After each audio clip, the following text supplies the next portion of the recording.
अस्सलाम वालेकुम, मैं हूं शाहजेब खानजादा। इमरान खान ने आर्मी चीफ को 2 खुले खतूत लिखने और उनकी तरफ से जवाब ना मिलने और सर्द महरी के बावजूद उनके नाम एक और खुला खत लिखने का ऐलान कर दिया है। सिर्फ यही नहीं, आज इमरान खान ने 26 नवंबर के वाक़यात पर जुडिशल कमीशन बनवाने के लिए सुप्रीम कोर्ट में पटिशन दायर करने और चीफ जस्टिस को भेजा गया 349 सफ़हात पर मुश्तमिल खत IMF के वफ्द को फराहम करने की हिदायत भी कर दी है, जिसके बाद कौमी असम्बली में अपोजिशन लीडर उमर अयूब की जानिब से IMF को बाज़ाब्ता खत लिख दिया गया है। आज अडियाला जेल में इमरान खान से मुलाकात के बाद उनके वकील फैसल चौधरी ने कहा कि इमरान खान ने फौज और आवाम को मुखातिब करके तीसरा खुला खत जारी कर दिया है, जबकि नईम पंचोता ने कहा कि इमरान खान की हिदायत के मुताबिक 26 नवंबर पर जुडिशल कमीशन बनवाने के लिए उनकी तरफ से सुप्रीम कोर्ट में पटिशन दायर की जाएगी और चीफ जस्टिस और आईनी बेंच के सरबराह को लिखा गया खत IMF के वफ्द को फराहम किया जाएगा। इमरान खान साहब ने तीसरा लेटर आज जारी किया है, जिसके मुखातिब पाकिस्तानी अवाम और फौज हैं, और उसमें उन्होंने पटन की रिपोर्ट पढ़ते हुए के बाद और दूसरी जो गैर जानबदार इदारे हैं उनकी रिपोर्टें पढ़ने के बाद ये वाज़ेह हो गया है कि 8 फरवरी 2024 की जो PTI की फतह है उसको किस तरह से इलेक्शन फ्रॉड के ज़रिए वो चेंज किया गया और एक माइनॉरिटी जो है उसको मेजॉरिटी के ऊपर प्रवेल किया गया। 26 को जिस तरह गोलियां चलाई गई, लोगों को गायब किया गया, गिरफ्तार किया गया, जख्मी किया गया, मिसिंग है, जो सारा पूरा माहौल बनाया गया, उसके ऊपर खान साहब ने जुडिशल कमीशन बनाने के लिए सुप्रीम कोर्ट से रजू करने के लिए हदायत दे दी, तो वो खान साहब की तरफ से पटिशन जाएगी। दूसरा IMF का वफद है, उसको डोसियर जो पहले आपने देखा होगा एक लेटर भिजवाया गया था चीफ जस्टिस ऑफ पाकिस्तान को और आईनी बेंच के सरबराह को, वो डोसियर जो है IMF को दिया जाएगा। 349 पेजेस के ऊपर ये मुश्तमिल है।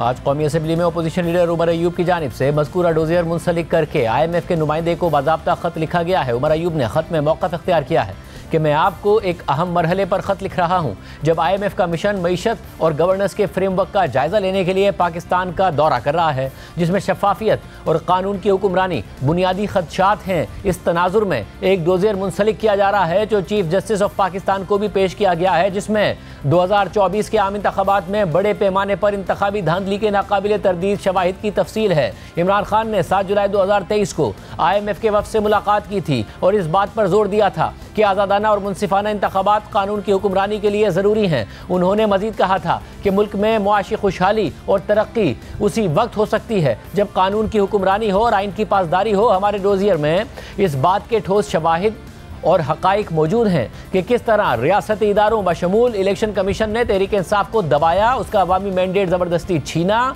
और इंतखाबी नताइज में हेर फेर की। जमहूरी अमल में मुनज़्ज़म हेरा फेरी पूरे मुल्क के सामने आया है, जिससे इंसाफ, आज़ादी और आइनी तर्ज़ हुक्मरानी के उसूल मजरू हो रहे हैं। इक़्तिसादी और सियासी इस्तेहकाम में शफ़ाफ़ियत की अहमियत के पेश नज़र हम समझते हैं कि यह ज़रूरी है कि इन संगीन खदशात पर तमाम मुतालिका स्टेक होल्डर्स बाशमूल पाकिस्तान में गवर्नेंस की निगरानी करने वाले बैनुल अक़वामी इदारों की तवज्जो दिलाई जाए। अगर वफ़द को मज़ीद मालूमात या वज़ाहत की ज़रूरत हो तो हमें उससे मिलने और कोई ज़रूरी मदद फराहम करने में खुशी होगी। हमें यकीन है कि पाकिस्तान के मुस्तक़बिल से मुताल्लिक़ तमाम इक़दामात में कानून की हुक्मरानी और जमहूरी सालमियत को बरकरार रखना अव्वलीन तरजीह रहेगी। दूसरी जानिब मुल्क की अपोजिशन जमातें मुश्तरका तौर पर हुकूमत के खिलाफ मुत्तहिद और मुतहर्रिक होने पर गौर कर रही हैं और ग्रैंड अलायंस की तरफ आगे बढ़ रही हैं और ऑल पार्टीज कॉन्फ्रेंस बुलाने पर इत्तफाक कर लिया गया है। कल महमूद खान अचकज़ई के घर पर अपोजिशन जमातों का इशाइया था, जिसमें मौलाना फजलुर रहमान, शाहिद खकान अब्बासी, मुस्तफ़ा नवाज खोकर, साहबजादा हामिद रज़ा, अल्लामा राजा नासिर अब्बास, उमर अयूब और असद कैसर समेत PTI की क़यादत शरीक हुई। एलामिया के मुताबिक इजलास में मुल्क की सियासी सूरत हाल और अपोजिशन के ग्रैंड अलायंस पर तफसीली गुफ्तगू की गई। अपोजिशन रहनुमाओं का मुस्तकबिल में रवाबित बढ़ाने और चैलेंजेस से निपटने के लिए ऑल पार्टीज कॉन्फ्रेंस के इनेकाद पर इत्तफाक हुआ है। साथ ही नेशनल एजेंडा ड्राफ्ट करने के लिए स्टीयरिंग कमेटी के क़याम पर भी इत्तफाक किया गया है। इस कमेटी की सरबराही शाहिद खकान अब्बासी करेंगे। कमेटी में असद कैसर, शिबली फराज, कामरान मुर्जा, मुस्तफ़ा नवाज खोकर, साहबजादा हामिद रज़ा समेत अपोजिशन रहनुमा शामिल होंगे। इजलास में अपोजिशन जमातों ने मुतालबा किया कि मुल्क में फौरी, शफाफ और आज़ादाना इंतखाबात कराए जाएँ, इलेक्शन कमीशन फौरी मुस्ताफ़ी हो और एक आज़ाद इलेक्शन कमीशन का क़याम अमल में लाया जाए। इजलास में मुल्क में जारी बुनियादी इंसानी हुकूक की संगीन खिलाफ वर्जी की मजम्मत की गई और इमरान खान समेत तमाम सियासी असीरान को फौरी तौर पर रिहा करने का मुतालबा किया गया।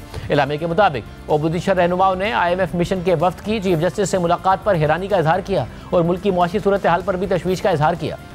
अहम बात यह है कि पीटीआई चाहती है कि मौलाना फजल रहमान अपोजिशन के ग्रैंड अलायंस का हिस्सा बन जाएं और हुकूमत के खिलाफ तहरीक में शामिल हो जाएं। ताहम अभी तक मौलाना फजल रहमान का वाज़ेह जवाब सामने नहीं आया है। खुद हुकूमत भी मौलाना को मनाने और अपनी तरफ लाने की कोशिशें कर रही है। गुज़िश्ता हफ्ते जब असद कैसर के घर पर मौलाना फजल रहमान अपोजिशन जमातों के इशाइये में शरीक हुए थे और उन्होंने अपोजिशन क़यादत की जानिब से खुद मीडिया से बात करते हुए हुकूमत से फौरी मुस्ताफ़ी होने और इलेक्शन कराने का मुतालबा किया था, तो इसके बाद वज़ीर आज़म शहबाज शरीफ मौलाना फजल रहमान की रिहाइशगाह पर पहुंचे थे और उनसे सियासी सूरत हाल पर तबादला ख्याल किया था। मगर कल एक दफ़ा फिर मौलाना फजल रहमान अपोजिशन जमातों के साथ बैठे नजर आए। आज इस हवाले से मीडिया से बात करते हुए मौलाना फजल रहमान ने कहा है कि अपोजिशन से मुलाकातों और बातचीत का सिलसिला जारी रहेगा। मौलाना फजल रहमान ने IMF की चीफ जस्टिस से मुलाकात पर भी सवाल उठाया।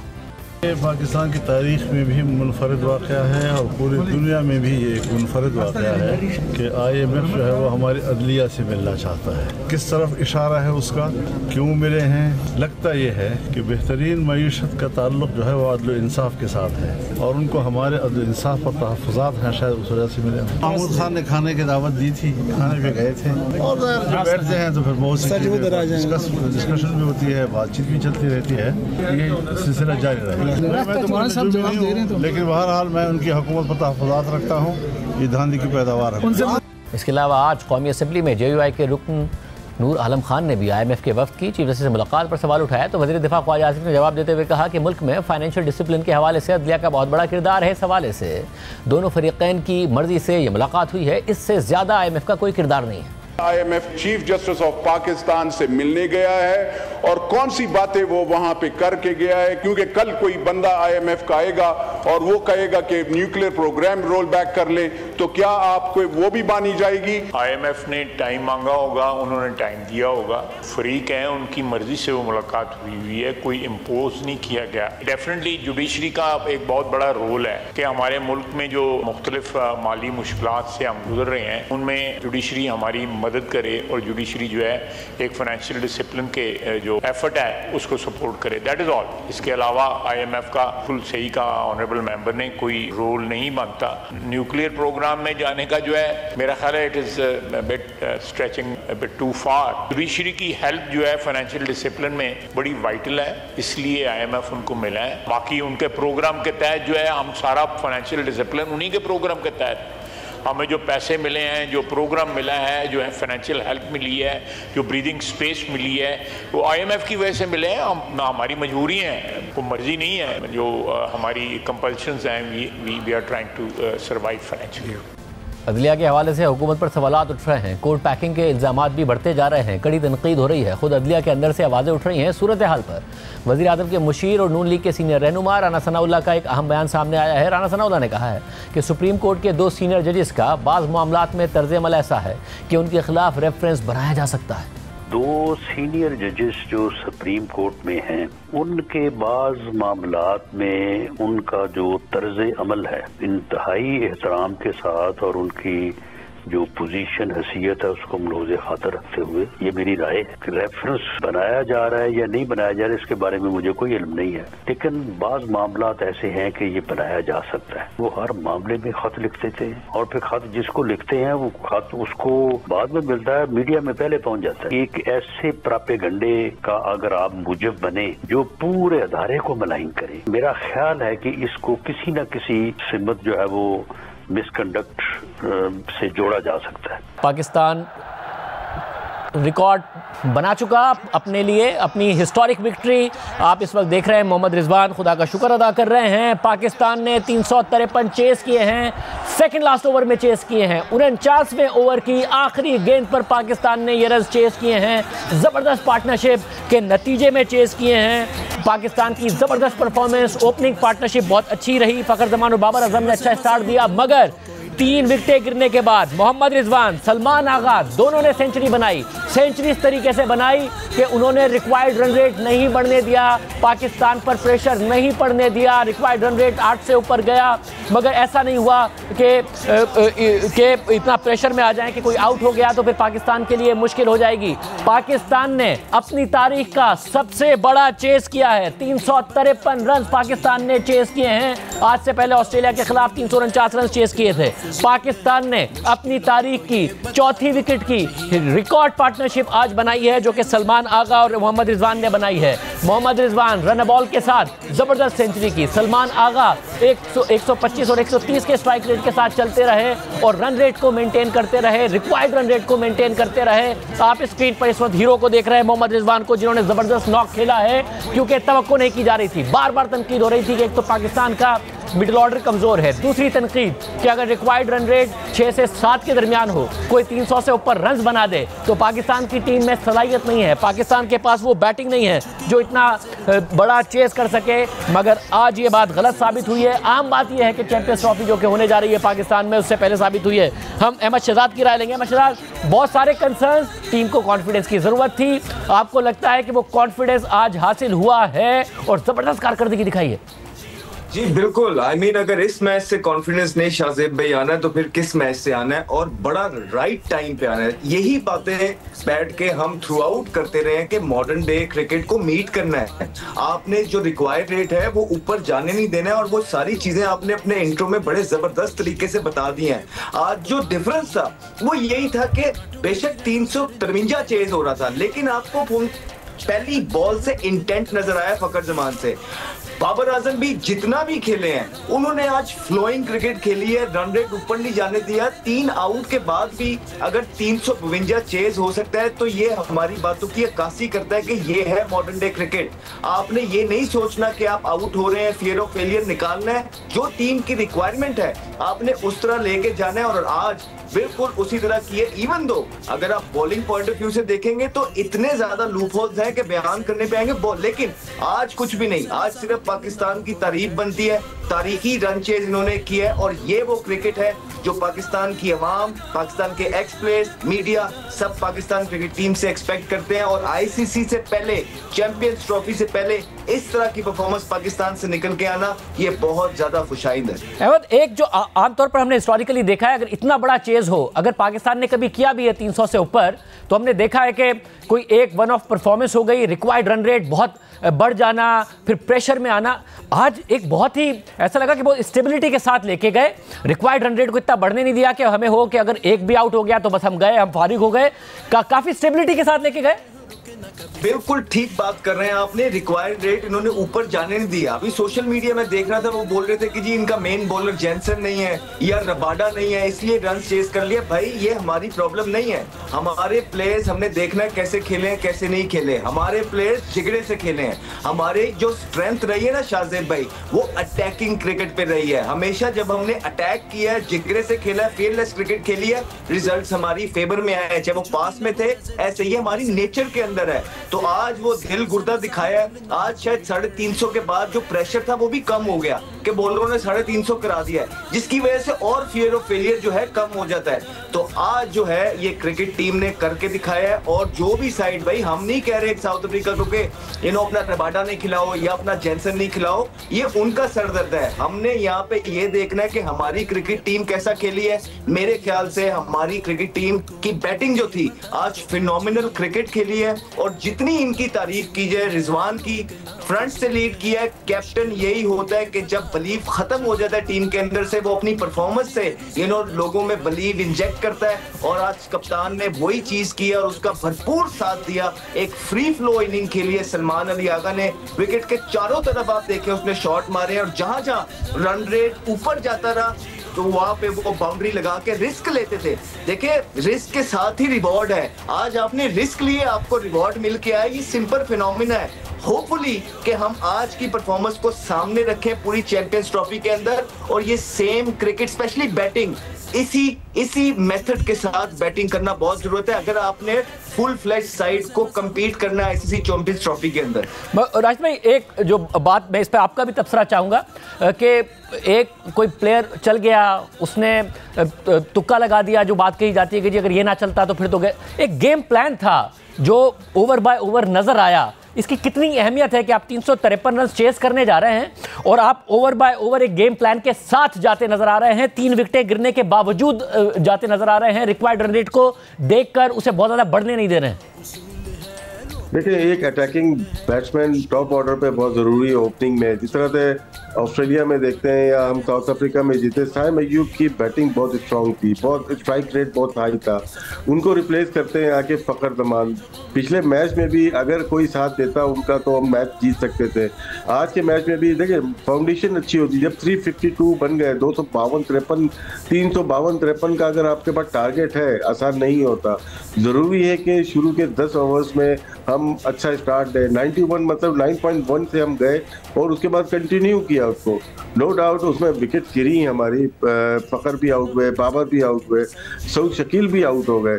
लग ऐसे ही रहा था कि थोड़ी देर में शायद पाकिस्तान 150 रन से हार गए।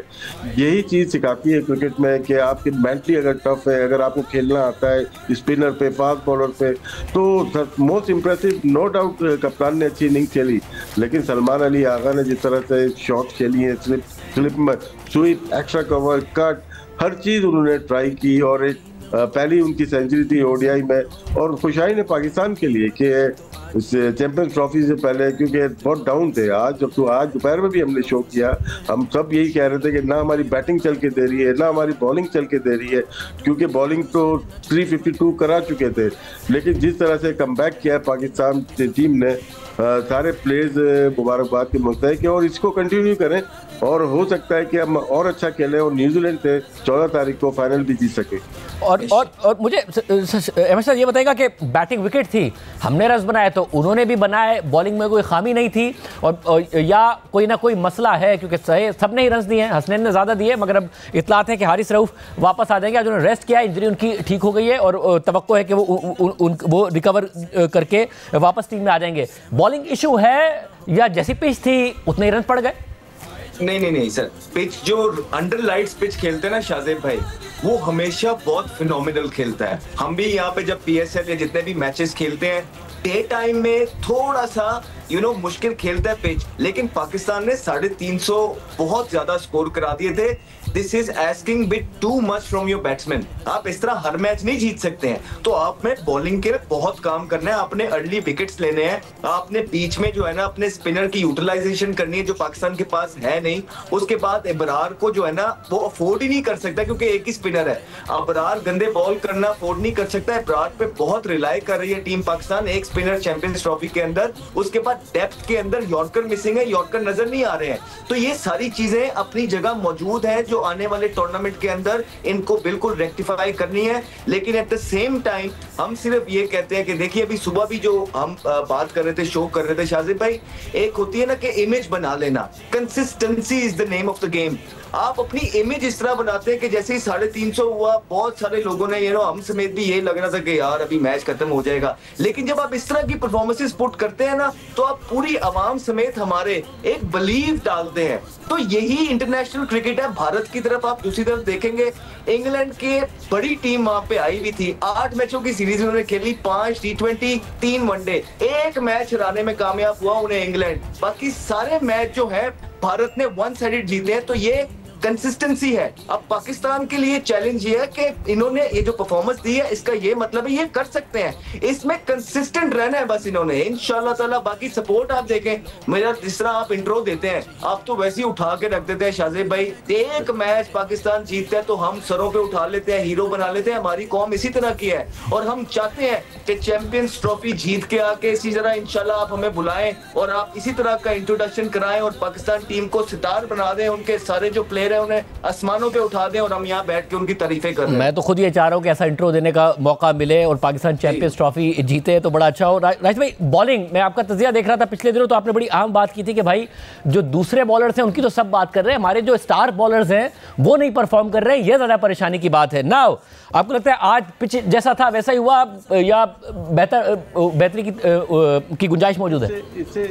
इससे बेहतर हो सकते थे। थोड़ी प्लानिंग करनी पड़ती है जब आपको मार लग रही हो, अच्छे प्राइम बॉलर को जब मार लगी हो ना, तो उसमें आपको प्लानिंग करनी पड़ती है, स्पेल लॉन्ग करने पड़ते हैं। आपने स्पेल शॉर्ट कर दिया। अगर आज का आप स्कोर कार्ड देखेंगे, सबसे बड़ा जो स्पेल किया है वो नॉन रेगुलर बॉलर ने किया, सलमान अली आगा ने किया है। उसने 13 ओवर से 21 ओवर तक किए हैं। बाकी 6 स्पेल किए हैं मोहम्मद हसनैन ने 8 ओवर्स में, 6 स्पेल। वो 2 ओवर के लिए आए फिर उसके बाद 12 ओवर के बाद 1 ओवर करने आए, फिर 3 ओवर के बाद 1 करने आए, तो इससे बॉलर डिस्टर्ब हो जाता है, इतना आसान नहीं होता। हमारे जो स्पेशलिस्ट स्पिनर हैं अबरार, उनको हमने शुरू में 3 ओवर कराए, फिर हम 30 ओवर के बाद ले गए।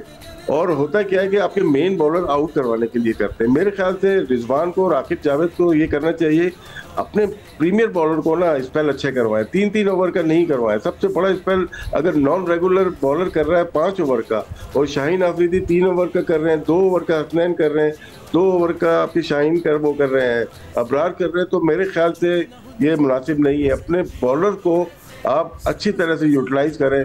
नो डाउट बैटिंग पिच थी, अच्छे खेले, साउथ अफ्रीकन बैटिंग तो बहुत स्ट्रांग है, लेकिन हमें थोड़ा सा बनाना पड़ेगा कि गेम को किस तरह से लेके चलना है, कौन कौन से बॉलर कब बॉलिंग करेंगे, पहले से बना के रख लें। अच्छा है, अचानक ये क्लब क्रिकेट नहीं है कि कोई भी नजर आके आप बॉल कर लो, अब हमें जरूरत है, नहीं, ये आपकी प्लानिंग अच्छी होनी चाहिए। बैटिंग में नजर आया ना, एक ऑर्गेनाइज टीम लगी, ऑर्गेनाइज तरीके से हम मैच जीते। बॉलिंग में इस चीज़ की अच्छा ज़रूरत है। मेरे ख्याल से नेक्स्ट मैच में बेहतर तरीके से रिजवान यूज़ कर पाएंगे। बहुत शुक्रिया, बड़ा अहम दिन क्रिकेट के लिए। इंडिया पहले 350 रन बना के जीता है इंग्लैंड से, मगर पाकिस्तान ने 350 से ज़्यादा चेस किए हैं। ये आज के दिन क्रिकेट की दास्तान रही है। पूरा ब्रेक शामिल करते हैं, कहाँ भी सुपर इंटरव्यू आपके सामने रखेंगे ब्रेक के बाद।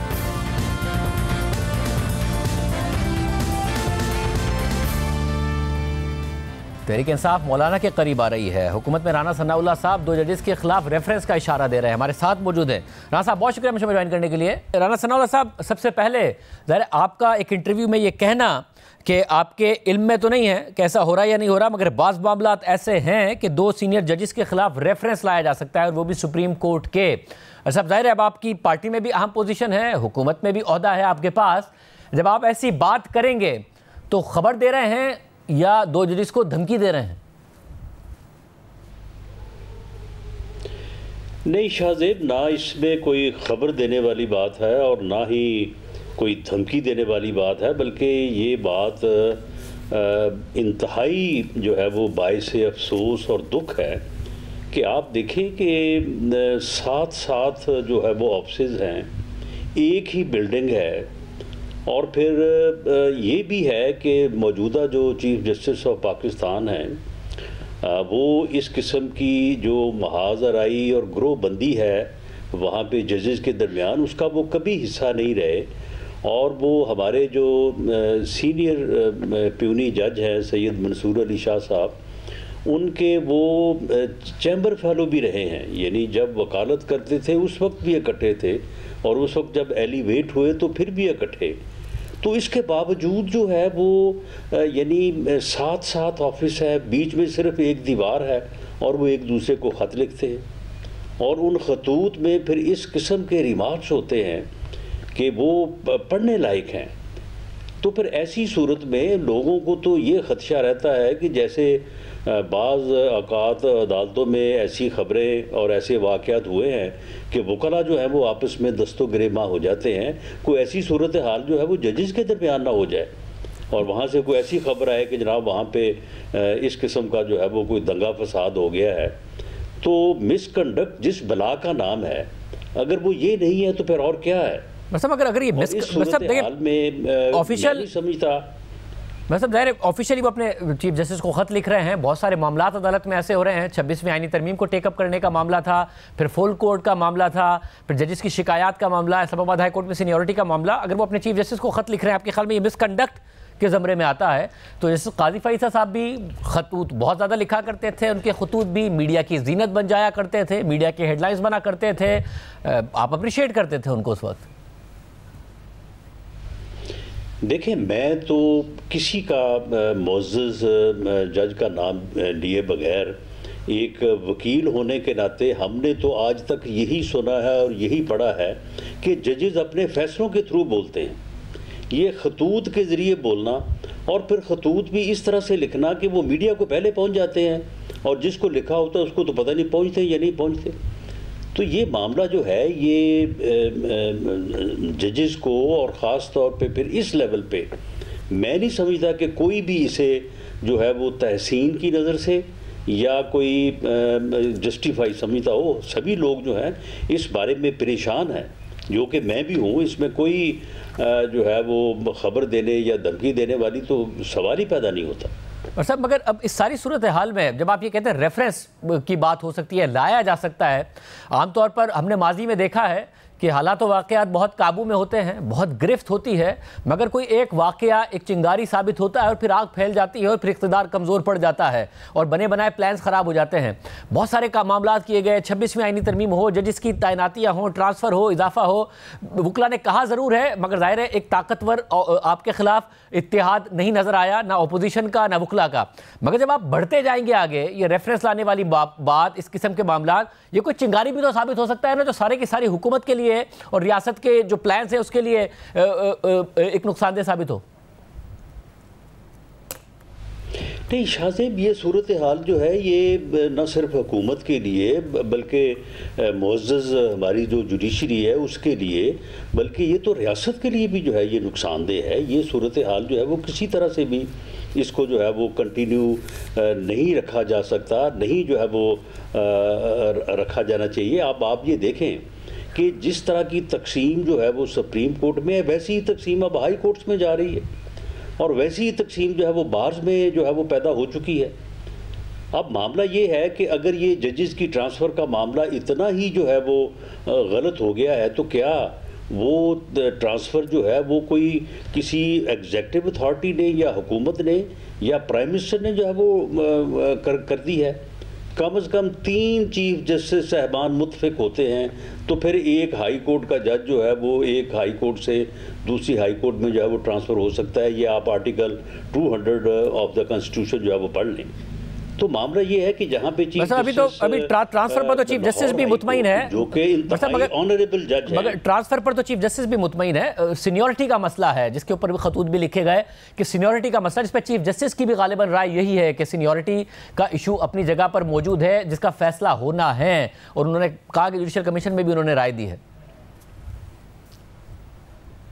नहीं, उसका फैसला जो है वो उसमें खतूत लिखने से होना है, उसका फैसला जो है वो इस्लामाबाद हाई कोर्ट के चीफ जस्टिस साहब ने कर दिया है। अगर उसके अलावा उसको किसी जुडिशल फोरम पे चैलेंज होना तो वो जुडिशल फोरम पे चैलेंज होना चाहिए। उसमें कोई अगर फैसला आना है तो वो फैसला आना चाहिए, ना कि ये सूरत हाल होनी चाहिए जो कि इस वक्त सूरत हाल है। तो और इस सारी सूरत हाल में दूसरी तरफ एक मुहाज जो बनता नज़र आ रहा है, पहले एक डिनर हुआ, फिर एक और डिनर हुआ जिसमें मौलाना फजल रहमान साहब भी शरीक हैं अपोजिशन की दीगर क़यादत के साथ। पहले डिनर के बाद असद कैसर साहब के घर जो हुआ, शहबाज शरीफ साहब ने जाके मुलाकात की अपनी काबीना के कुछ अराकीन के साथ मौलाना फजल रहमान साहब से, मगर एक और डिनर होता है और उसमें ज़ाहिर है इमरान खान समेत तमाम असीरान की रिहाई का मुतालबा किया जाता है। पहले ही हुकूमत से मुस्ताफ़ियों के इलेक्शन कराने का मुतालबा किया जा चुका है। मौलाना राज़ी हो पा रहे हैं आपसे या नहीं? देखिए, मौलाना हमसे राज़ी हैं, राज़ी वो रहेंगे भी और हम उनको रखेंगे भी। देखिए, मामला ये है कि अगर कोई सियासी इत्तेहाद जो है वो वजूद में आता है तो दूसरी तरफ भी हुकूमत में सियासी इत्तेहाद ही है। ये किसी सिंगल पार्टी की गवर्नमेंट नहीं है, ये भी एक सियासी इत्तेहाद है जिसकी गवर्नमेंट है। और अगर 2 सियासी इत्तेहाद वजूद में आते हैं तो यकीनन एक मुस्बत पेशरफ्त होगी, दोनों बैठ सकेंगे, दोनों जो है वो बात कर सकेंगे। और पीटीआई का बतौर एक सिंगल पार्टी के जो उनका ट्रैक रिकॉर्ड रहा है कि ना वो किसी से गुफ्तगू करेंगे, ना वो किसी के साथ बैठेंगे, ना वो किसी की सुनेंगे, ना किसी को अपनी सुनाएंगे, तो उस सूरत हाल से तो कम से कम सियासत जो है वो बाहर निकलेगी। मगर राज साहब, क्या हुकूमत को ये बहुत ज़्यादा कॉन्फिडेंस है या ओवर कॉन्फिडेंट है हुकूमत कि क्योंकि मौलाना का तहरीक इंसाफ के साथ कंपटीशन है खैबर पख्तूनख्वा में, और मौलाना जहां आपके मैंडेट पर सवाल उठाते हैं तो वहां खैबर पख्तूनख्वा में तहरीक इंसाफ के मैंडेट पर भी सवाल उठाते हैं, इसलिए इत्तेहाद बनेगा नहीं। जिस तरह आपका इत्तेहाद बन गया था पीडीएम की छतरी तले, उस तरीके से नहीं बनेगा। क्या ये ओवर कॉन्फिडेंट है आप, जो कि बैकफायर भी कर सकता है? नहीं, इस पे शाहज़ेब ओवर कॉन्फिडेंस वाली बात नहीं है। यकीनन ये ऐसे ही है कि जो खैबर पख्तूनख्वा में इलेक्शन हुआ है उसके मुतल्लिक भी सवालात हैं, और वो सवालात जो हैं वो मौलाना फजल रहमान साहब ने उठाए हैं। इसी तरह से पंजाब में भी उठाए हैं। मैं आपको हल्के जो है वो नॉमिनेट कर सकता हूँ, सियालकोट में, नारोवाल में, फैसलाबाद में, जंग में, जहाँ पे PMLN के साथ आंदरी हुई है, PMLN के लोगों को हराया गया है। तो मामला ये है कि ये इतना सादा मामला नहीं है जिस तरह से हमारे पीटीआई के दोस्त जो है वो बात करते हैं, जी देखें जी फॉर्म 47 बन गया, जी फॉर्म 47 बन गया। फॉर्म 47 जो है वो हमारे खिलाफ भी बने हैं, अगर उनके खिलाफ बने हैं तो ये तो इसीलिए हमने इनको कहा था कि आए बैठें, पार्लिमानी जो है वो आप कमीशन बनाएं और उसमें बैठ के देख लेते हैं इन सारी चीज़ों को। लेकिन वो इस तरफ आए नहीं। आप ये कह रहे हैं ऑपोजिशन अलायंस, एक के बाद दूसरी मीटिंग और उसके बाद कहा कि जी अब हम मीटिंग नहीं कर सकते। यानी ऑपोजिशन अलायंस बनना, मौलाना का उसमें चले जाना, फिर सड़कों पर उस अलायंस के साथ निकलना जिसमें तहरीक इंसाफ, मौलाना एक साथ सड़कों पर हों, आप इसका चांस नहीं देख रहे हैं, इम्कान नहीं देख रहे हैं? नहीं, सड़कों पे अगर होंगे भी तो वो वायलेंट नहीं होंगे। मौलाना फजल रहमान जिस इत्तेहाद में होंगे उस इत्तेहाद में कोई सर से कफन नहीं बांधेगा, उस इत्तेहाद में कोई ये पैगाम दे के नहीं आएगा इस्लामाबाद की तरफ कि जी हमारे जनाजे पढ़ दीजिएगा। ये सारी चीज़ें जो हैं जो पॉलिटिकल लोग हैं, जो पॉलिटिकल लीडरशिप है, वो सियासी फैसले करेंगे और सियासत में एहतजाज बिल्कुल हक है। अपोजिशन का जो है वो बिल्कुल कॉन्स्टिट्यूशनल राइट है, एहतजाज वो कर सकते हैं, करेंगे, करना चाहिए। लेकिन ये जो 24 और 26 नवंबर को हुआ वो तो एहतजाज नहीं था, ना 9 मई वाला एहतजाज था। बहुत शुक्रिया सनौल साहब की गुफ्तगू आपने सुनी। प्राइम ब्रेक शामिल करते हैं, कोई खबर आपके सामने रखेंगे।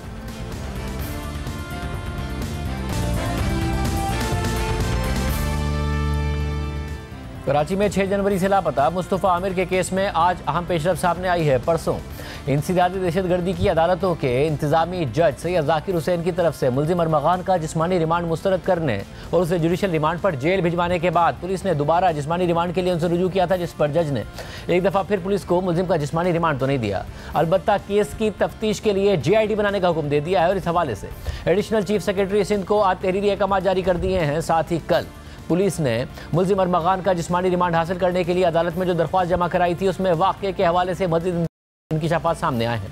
CIA पुलिस के इंस्पेक्टर अमीर अशफाक हुसैन की जानिब से कराची की इंसदादी दहशतगर्दी की अदालतों के एडमिनिस्ट्रेटिव जज के सामने दायर की गई दरख्वास्त के मुताबिक मुल्जिम अरमगान के 2 मुलाजमीन गुलाम मुस्तफ़ा और मोहम्मद जुहैब से मालूमात हासिल की तो उन्होंने बताया कि जनवरी की पहली तारीखों में एक लड़का रात 9 बजे बॉस के कमरे में आया था और कार बंगले के अंदर खड़ी की थी। बॉस के साथ एक शख्स भी मौजूद था। फिर रात को 2 फायर हुए और बॉस ने हमें ऊपर बुलाया तो कारपेट पर ताज़ा खून था जो हमसे साफ कराया था, लेकिन हमने लड़के को वहाँ नहीं देखा। दरख्वास्त के मुताबिक मज़कूरा दोनों गवाहान की निशानदही पर 11 फरवरी की रात को मैंने यानी सब इंस्पेक्टर CIA ने बंगले के अंदर मुल्जिम अरमगान के कमरे का मुआयना किया और कारपेट को जिस जगह धोया गया था उसके अंदर और निचली तरफ निशानात मौजूद थे और क्राइम सीन यूनिट दरख्शां की टीम ने वहाँ से खून और कारपेट के नमूने ले लिए। इसलिए मुल्जिम की दरख्शां थाने में फिजिकल पुलिस कस्टडी की इजाज़त दी जाए।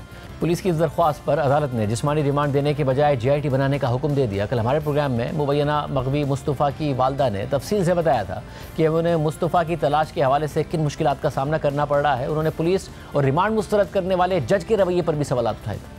बहुत मुश्किल वक्त है आपके लिए, आपका बेटा बहुत अरसे से गुमशुदा है और आपको खुद पुलिस में ये लड़ाई लड़नी पड़ रही है, अदालत के चक्कर लगाने पड़ रहे हैं, मीडिया पर आवाज़ उठानी पड़ रही है। क्या हुआ आपके बेटे के मुबैना अगवा के बाद? अगवा की तो हमें क्लियरिटी बाद में आई थी, पहले तो हमारा मिसिंग का ही केस चल रहा था। ये लोग हमें सेल्फ हाइडिंग और बच्चा चला गया है आपका क्योंकि गाड़ी नहीं है और फ़ोन एज सच उसका वो नॉन PTA है, इस तरह वाले एक्सक्यूजेस दे के हम लोग को मतलब लेके चुप कराते रहे हैं कि जी it is all our fault कि हम लोग इस तरह से चीज़ें, हमारी जो है हैंडीकैप सा केस है तो उस पर हम क्या उस पर पेशरफ कर सकते हैं। ये पुलिस करती है? मैं जी फ्रॉम 6 till 24 मैं कभी दरख्शां थाने कभी गिजरी थाने के सिर्फ मेरे चक्कर थे और उनको बताने के लिए प्लीज़ CDR आप लोग निकलवाएं, IPDR निकलवाएं। इसी दौरानिए में मैं दोस्तों से राब्ते करती रही और कई दफ़ा अरमगान के साथ इसकी रिफ्ट्स की मुझे जो है